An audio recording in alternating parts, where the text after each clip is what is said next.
Hello and welcome back to Barkaways. As you can see, today we're over in the body shop just about to start another project.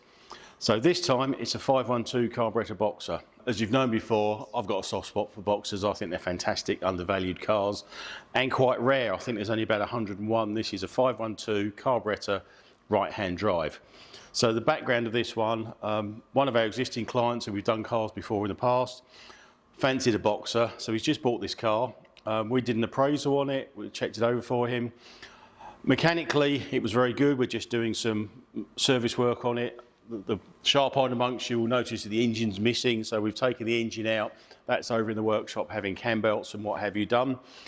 Bodywork-wise, it's had some bodywork previously in its history. It's been red, it's been blue. This is the original colour. But there was a few little lumps and bumps here and there, so customer said, let's repaint the car. So we're going to respray this car to its original colour. As you know, we've won a lot of concourse awards for our beautiful paintwork. So it's time to show you guys how we do that and some behind the scenes stuff. So help us do that, I'd like to introduce you to Kelly Harris. Now, this is a man who's very well known in the body shop industry. He does a lot of coaching for detailing companies. He's worked with manufacturers. He works with a lot of polishers. He sort of tests equipment, tests bits and pieces. We've known Kelly for years. So before we get technical on the 512 repaint, let me introduce Rigor, Barkaway's painter. We've known each other about about 9 years now. 9 years. Yeah, 9 years. But we worked 7 years. Yeah, we worked together for 7 years, and on Ferrari restorations, loads and loads of different cars. And this car in particular, what Ian was explaining to me, is it a one-owner car or something, or a low mileage car, or what was it? It was a low mileage car, and it's been restored in the past, and it's got a special blue colour. Right. And when we started doing some work on it, it had little issues. Sometimes these sort of cheaper resprays or patch repairs, or I hate the word blow over because that's really for the cheap trade end, but people have a cheap paint job, you get issues, like flaking paint, corrosion, longevity, UV damage, and the paint fouls. So this car, I was told when I first saw this car, because it looked lovely, didn't it? It looked really good.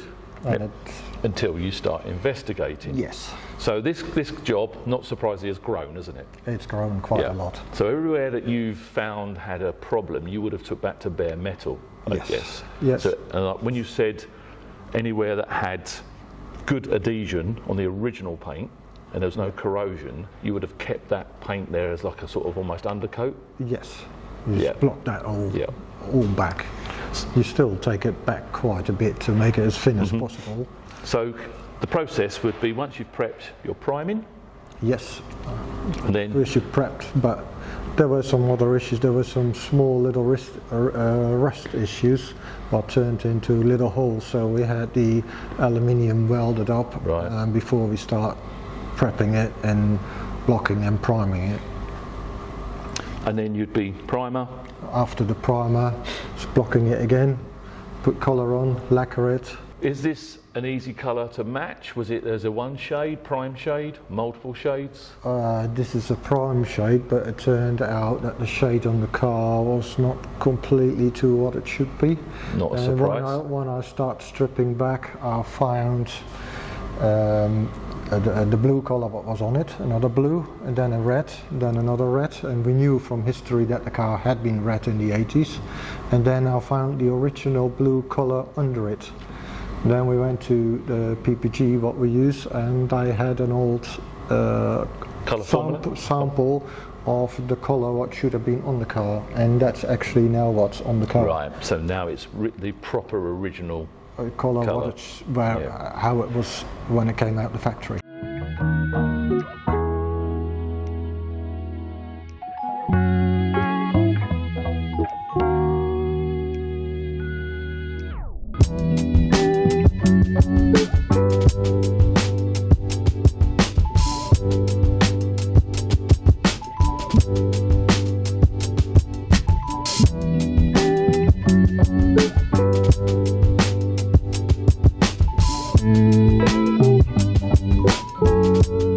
Something that happened when we started to strip this, the paint it hadn't adhered properly, it was literally coming off with an airline. The same stuff starting to happen on the doors. Obviously this is an issue with the whole car.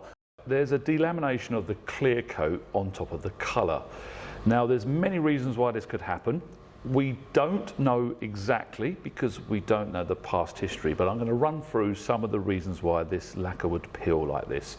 Firstly, one of the reasons, film build. Clear coat lacquer has to be a certain thickness, normally 40 to 60 microns. We're aiming for 60 microns. We want a nice thick film build. When it gets thinner and thinner and thinner, UV light can attack clear coat and it can actually get brittle and foul. So maybe it's too thin. What we're going to do, we're going to measure the lacquer that's been blown off and scraped off, and we can actually establish how thick that lacquer is. Next reason, the colour coat. The colour coat, which is what makes your car the colour it is, there's clear coat that sits on top. Now, there's solvent and water-based colour coats in the past. Most cars now are water-based. The colour coat, if it didn't have the correct curing process, let's say it's cured for too long, can actually cure quite hard, and then it doesn't have a sort of anchor for the clear coat to stick to. So in other words, the sort of process or the chemical reaction might have been out of its parameters, meaning that the lacquer's not really stuck properly to the clear coat. Now, it can be also that it's just age hardened. Lacquers have a lifespan. We don't know exactly how long ago this was painted. It could be that the lacquer's gone near the end of its life and it was a poor quality lacquer or a cheaper lacquer. You can get 4 or 5 clear coats in one brand. So you can have a very cheap budget clear coat and you can have a very expensive clear coat. Let's do it another way. I know of a brand that you can buy 5 litres and 2.5 litres of clear coat and the hardener to make a complete kit. It's £100. But it's also the same volume of lacquer from the same brand. They sell lacquers at £600 for 7.5 litres. You get what you pay for. So it could be inferior, cheap quality clear coat, which means the cost of the job may have been cheaper, but we spoke about this earlier. We Ian, did. That we're saying cheap work doesn't always get you the best, but actually sometimes it could be they put the really good quality clear coat on, they just didn't understand the process, the curing times. Yes, this was either a process issue or a product issue, but either way, paint that comes off with airlines isn't good news. So as you can see here on the lower part of these doors, they're painted in a matte black. Now there's a couple of ways you can achieve this finish. This looks like it's been done pretty confident with a spray gun, the correct way with like a 2K 2-pack black. I have seen work where they actually use just aerosol cans, which is terrible. It doesn't last, but that's quite a common thing. So as you can see, the black here, the lower part of the door, is also delaminating from the blue area. So we have exactly the same issue as we have on the rest of the car. All of this is going to be not a problem because obviously all this paint's going to be stripped back, and then we are going to paint this in the correct procedure to prevent this happening in the future. Let's take a closer look at the clear coat failure on this Ferrari 512 VB. So we've got the door here. This door, you can see there's some slivers have been sliced up with a razor blade, and we've had clear coat lacquer. So what we've done is measured the clear coat lacquer using a laser pointer pin, a paint thickness gauge, and where the red light is, we've measured in exactly the same place. And conveniently, all we managed to do is slice a piece of lacquer very carefully so we can lay it back down. So what we've been able to do is take a reading where the clear coat is, roll the clear coat back, and take another read. Now, healthy clear coat on factory cars are between, ideally 40, we prefer 50 to 60 microns of clear coat. This is the middle of the panels. I'm a little bit technical about spraying. When you paint, hand paint, not factory robot arms, this is an aftermarket respray. What normally happens is when you spray, you overlap the motions. And if you think about noughts and crosses grid, the middle, if you overlap, always gets smaller. So what I'm trying to explain here is a middle of the panel always gets more material, paint in this case, than the edges. The edges always seem to get less. And it's just because of the way the arm movement is works in a larger panel. So we've tried to coat to the middle of the panel here to take this clear coat reading. It's roughly 40 microns. That is right on the lower limit of a film, good film build. It's like a film thickness. And why do we need a film thickness or film build? Clear coat has a UV inhibitor And the thicker it is, the going to be better against UV light and wear and tear. As that goes thinner and thinner and thinner, it's just as strong, it's thinner, and it will foul sooner. So what we've done, we've also got a piece of aluminium, check with the gauge ring 0, which it does, so it means it's 0. Then we've got a sliver from the edge onto that piece of aluminium and taken a reading. We've seen as low as about 18 to 20 microns. That is way too low. So now we understand why we was prepping, stripping down, when we were rubbing down and blowing an airline, some of the lacquers delaminated and fallen off. So I did say it could be a number of reasons why this clear coat's failed, and now we've established what we believe is possibly the reason.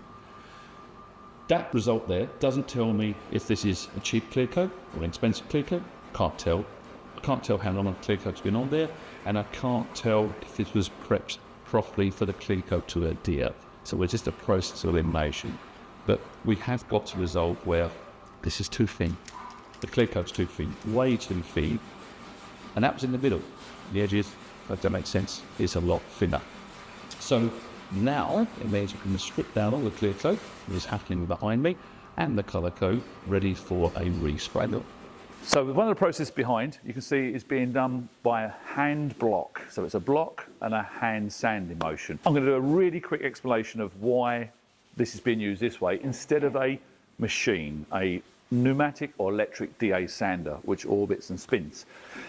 The problem with sanders is they're orbiting, is they're not a long block, they can tip, and people normally put your hand on top and you tip. So what happens to that? When you're sanding with a sander of that type, you can put shallow scallops, almost like highs and lows and troughs. So when you look down the car, you get this wobble wave. The best way possible is a long block sanding. I'm going to stop Rigor. I'm going to stop him and show you now. Let's have a look. So what we have, as you can see, is a really hard, flat surface. So when you're on the flat panels, as you can see here, what you end up doing is levelling down and getting the panel absolutely perfectly flat. And that gives you a far better finish or a far better substrate to start with. Now this has been painted, this has had, so it's had panel work, prep work, primer, any rust issues are corrected, then there's high build primer, then there's like an adhesion primer if it was bare metal and aluminium, and obviously it's then had the colour, which is a water-based colour.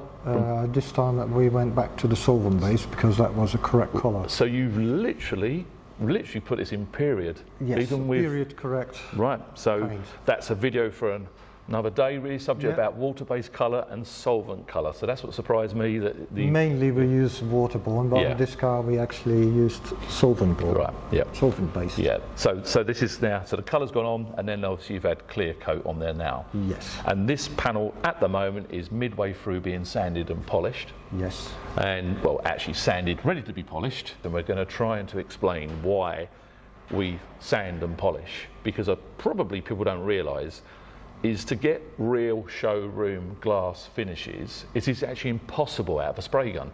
It is impossible. All car manufacturers in the world get this orange peel finish and sometimes dirt in the paint, and that includes Rolls-Royce, Bentley, Aston Martin. They all hand work, hand sand and hand polish, or even machine sand the panels and then polish them back to get that glass finish, which is what you're doing here at Barkaway. Yes. You've got the panels now. And that's how you get that sort of concourse winning finish. So I want to point out this little masking tape line here. It's actually fine line tape. It's a fine line edge tape. And it's been taped perfectly along the crease line. And just really quickly to explain why that's done there, why we do this. When we're sanding the paint to remove the orange peel, that's basically to level down the paint, make the paint look flat and glass. What we don't want to do is sand the edges too much, because obviously the edges are the part of the car or the part of the panel that's got the finished paint. So whenever you're spraying, paint wants to run away, it's gravity. So any swage lines that are high, paint runs away. So obviously the paint on this edge would be slightly thinner than on a flat surface. The last thing you want to do then is to sand and polish this delicate edge too much and then sacrificing the clear coat. So we're now onto the rear clam of the 512 Boxer. There's this little line there, and a little line there, if you notice, that's shiny, gloss. You've got matte, and you've got this glossy part of the paint. This is where it's been masked, so be careful of the delicate areas. So Anywhere that's got a delicate area, anywhere it's very, very difficult to sand and polish, that's been masked up very neatly, as you can see, as a perfect line of a piece of masking tape. And then we avoid those tricky areas because we don't want to compromise sort of where delicate areas are. So it's sanded. You can see this paint has been sanded. This has been sanded in multiple grades. Now, depending on the shape of the car and the area, you might be doing hand sanding with either your fingertips or a block, or machine sanding. There's many, many choices. So I'm going to briefly run through what I meant by hand, block and machine sanding. So this is a block. This is a rubber block. It has a soft side and a hard side. So depending on what I'm trying to achieve and how flat we want the paint, we choose either side. So this, we might block sand certain areas. But where we can use machine sanding. So there's machines on the market now that are perfect for sanding with what's dry sanding discs. We've got dry sanding and wet sanding. So you've got paper that comes in 1,500 or 2,500. This particular brand's from 3D. I can show you that they make 6-inch as well. So there's specialist dry sanding technology. That means is literally that. You don't use water, you don't use it damp, it's just dry sanding. This particular clam has then been finished with what's called Trizac. It's a 3,000 and a 6,000. So this has had multiple sanding stages, so that when I actually look down the side of the car, it's almost shiny, glossy. When you first start sanding, and we'll show you some footage of the first cut when you first sand, it looks very dull. And the whole point here is you start with an aggressive grade, then you sand with the next grade, a finer grade, then a finer grade, then a finer grade. What that does, it makes it more and more flat, but much easier to remove the sanding marks from polishing. So I'll quickly show you that obviously we have the 6-inch machine as well. Now my preferred sanding action, this is an orbital action, is 3mm. That's 3mm, that's 3mm. You can buy this in 5, and the mini machine comes in 12 as well. So what we're going to do is carry on sanding on the bonnet, the hood, because this has been sanded, so we're going to sand that next, and then we're going to come back and start polishing this panel. We'll show you how easy it is to polish. So we're now onto the 512 bonnet and sanding, and at the moment this has had partial sanding in the first stage, which is block sanding. Then we're going to go to machine sanding in multiple grades. So as you can see, we're going from wobbly, slightly wobbly, orange peel paint to block sanded, and then we're going to go up through the grades.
So we're midway through sanding this bonnet on the 512, and I thought this is a perfect little demonstration to show you here at Barkaway's the levels of sanding stages.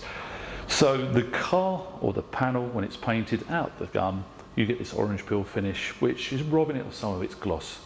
Something like Aston Martin, Rolls-Royce do at the factory, they sand and polish. So this is not at the polishing stage, just the sanding stage. So I'm going to run you through the sanding stages. This has had, all of this panel has been block sanded by hand with a block with 2000 grit, wet and dry paper. Then part of this panel has been switched to 2.5, and the next part we're going to see is 2.5 with a DA sander. So that will be an electric DA sander, 3mm orbits, so that's an oscillation orbit of 3mm. And then on the corners and edges we're using another DA sander. This time it's a battery powered 3mm orbit machine with a 3-inch disc. So it has 2,500 grit over this area. Then we switch to 3,000 grit, which is done damp or wet, slightly wet sanding. So this was dry sanding, now we've got damp sanding. And then finally 6,000 grit. What we'll show you on camera now is how the car or the paint goes from matte to sort of less matte, more glossy and more glossy. Why do we do all these stages? There's a few benefits. Polishing back very fine, high grade sanding grit means it's very easy to polish, very quick. But more importantly, the more stages of sanding you do, you gradually get a better, flatter finish. So there's a win-win everywhere here, that you end up polishing for less, it's quicker, but the sanding also helps with the flatness and the gloss. Once we've done this, we need to sand the rest of this panel and then get back to polishing it. Talking of polishing, behind me we have the engine cover that I've just partially polished an area with some polishing equipment, again small machine and large machine. So let's go over and have a look at that panel. What I've done, I've now polished half of this area here. I've already done the intricate areas, done the very tricky areas down inside these flutes in here with a small mini machine. I've used a mini machine on smaller areas and I've used a large machine. So we're talking 3-inch and 5-inch polishing machines. So what I've done, I've polished to an area just so you get a good visual of sort of what goes on. So what we've essentially done from the bonnet to this engine cover, you've got 4 stages of sanding and 2 stages of polishing. The polishing, you do a heavier cut and then a refining cut to give its gloss, ending with this incredible look and finish.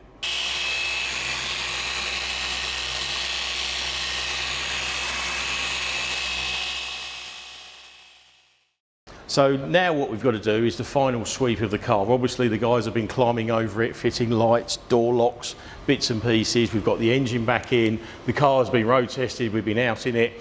So now it comes back into the body shop for the final sweep. So one of the things that the body shop guys use, Kelly's got one in his hand over there, is these special lights, and they absolutely murder paintwork. So if it looks good under that, it's going to look fantastic.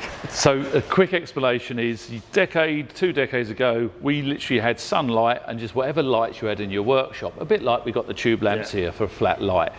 When you're trying to find defects and small edges up close, a portable inspection lamp, LED, it's like a cob light they call it, it's an LED intense light. In a moment on camera I'll take you around and show you a little bit of defects. These defects are minute, and as Ian said, when you're building and putting together, I can always see where someone's touched the clam to hold it to put it on. Yeah. There's this waif of tiny marks that most people wouldn't spot. They wouldn't spot, but as you said, this is the last part now.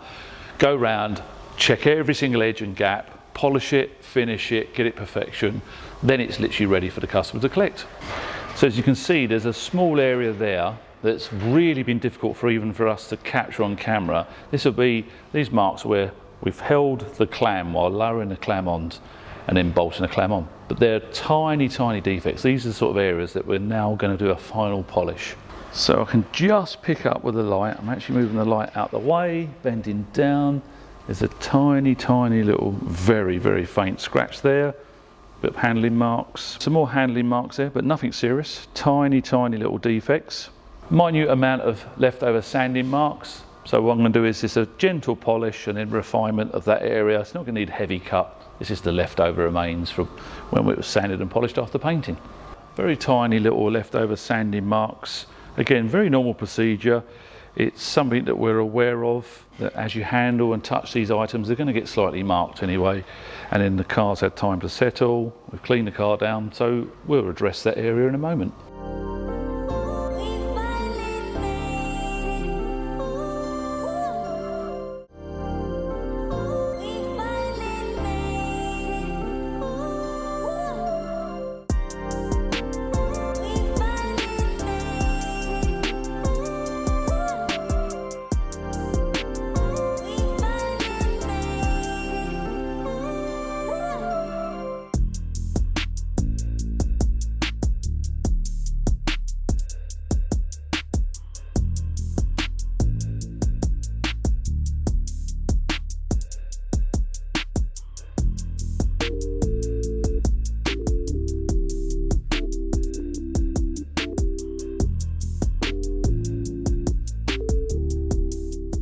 Okay, so here we are back at the Boxer. Last time we saw this, it was in the body shop, going through the polishing and finalising stage. Since then, it's been back in the main workshop, all been reassembled, all the glasses back in, all the lights and everything's back in, and it's fantastic. So the journey of this car has been really good. So it came in as an auction purchase.